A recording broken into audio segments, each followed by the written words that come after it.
Isis Jones with you with my girl Tamika Devils and then Bob Sykes Restaurant. We are out here in Bessemer at Bob Sykes, and y'all, I have to admit really badly that this is my first time ever coming to Bob Sykes. Now, Tamika told me, you see how Tamika's kind of like doing me right now. Yes. But I thought the best time to come out here would be with Van.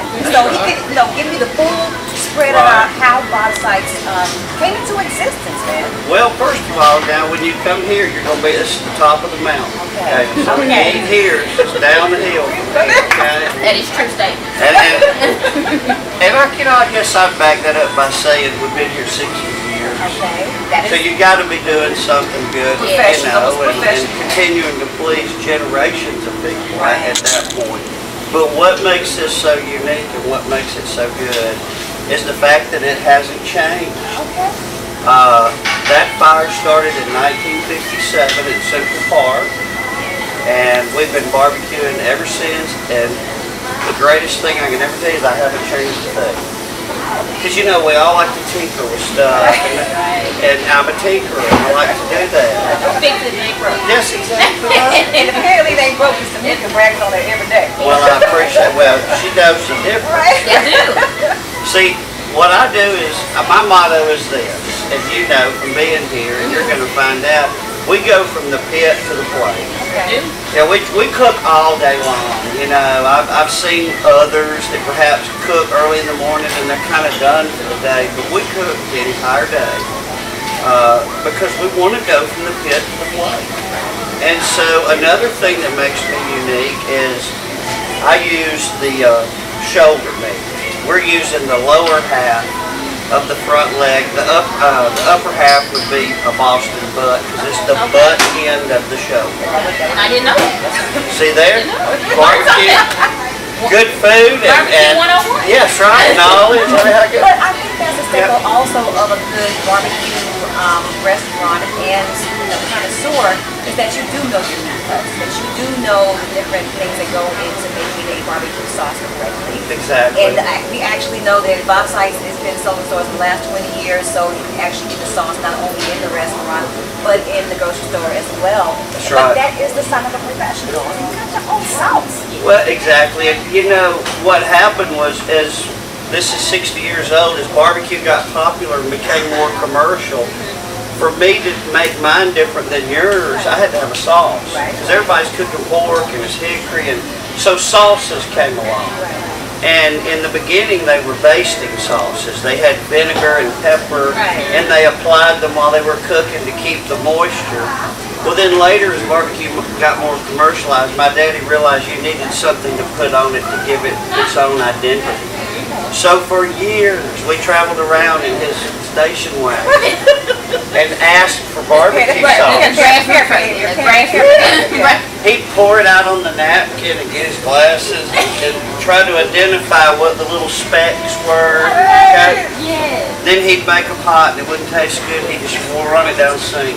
And I said, well, why don't you just do that, Daddy? He said, well, if you do that, I wouldn't know how to do it again.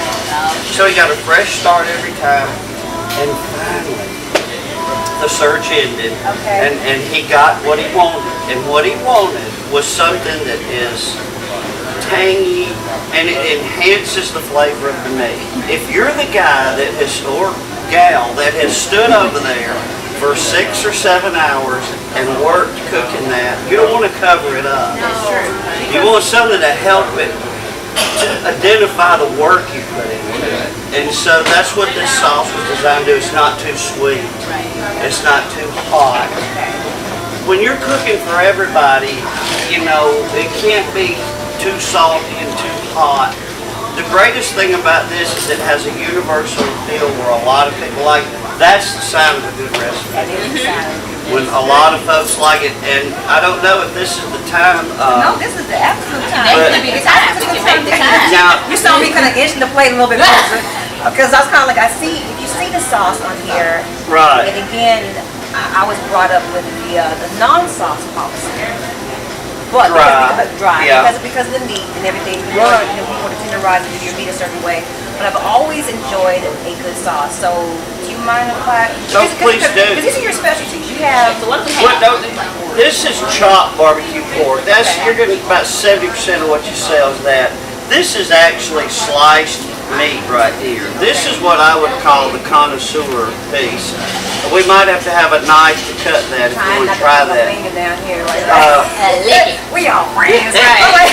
Dig in there. It's barbecue. How do In you fact, rib later? usually you wear some home on your shirt too. That's why I did white. Just to prove I've been here. Well, Daddy made it biodegradable. It washes out. No. There you go. Look, like, really? I didn't know you could do that. With a cap full of bleach. So you're gonna cut this little piece for us over here. Now, and of course we do ribs. Right over here, and this is turkey or pulled pork. Pulled pork is right here. Yeah. Now let me tell you about that just for a second. Okay. Now, I'm of the belief that pulled pork is a marketing word. Okay. Because there are places that, we'll try that and get you a little piece of that outside. There are places that don't barbecue, they smoke it. And so by law, they really can't say the word barbecue. So they've come up with this pulled pork deal. And listen, if you want to come in here and order it that way, I'll be more than happy to sell it to you that way. But I've been around it all my life. I really think what that came from was when they used to just pull it off the bone. Right. I really do. Right. Cut the obvious. But you know, cutting the meat is another thing. I like the consistency of this chopped meat, and it'll come off without me assisting you on that. But It's like butter. It's just milk. Shoot.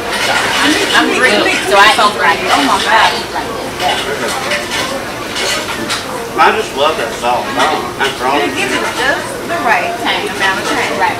And it's not watery. It's Some of not. these barbecue sauce that are too watery. Well, hence you still taste the smoke. So there you go. We had to miss the thing. I promise you, I love sauce that just enhances the flavor instead of takes away from it, right? Right. We have a lot of folks that we talked about this, the mopping method back in the day. Back in the day. In fact, I have come to believe that, you know, all barbecue's good. I never disparage anyone that cooks it because it's so hard to do. Right. But I have observed, when you go to these places and they got 12 different sauces, they're covering something up and they need some help. That's true. I don't need, You don't even need it. no. You roast it. The meat is so good. Right. You know, It's kind of like a woman with too much makeup on. Right. Exactly. What do you Told want? you, desserts, boom, here they are, just like magic. A buffet. A buffet. Now mind you, when they brought them out there, all I could think of was Big Mama's cookies. Yeah. My grandmother, this looks like everything. I mean, just identical. So if you have a You got a big mama back there. She wanted to say, she didn't want to say that. You have a big mama back there. I'm on my second Big Mama. I picked Okay. this all up. It just looks like it. This, So what all is well, this? it all started in the beginning with lemon pie. Okay. This one right here on the plate. That's coconut. And that's a very old recipe with angel flake coconuts, what I used to have to go buy for Dot to make it. The chocolate, there again, it's just a very old and very simple recipe. The only thing that I've adapted to that over the last 15 years is I do melt some chocolate squares, into give it a little more chocolatey flavor and give it a little different texture. But I'm a big fan of graham cracker crumbs. You know, a lot of your pie pastry shells now are just coming in the freezer. And Dot can make dough faster than you could open.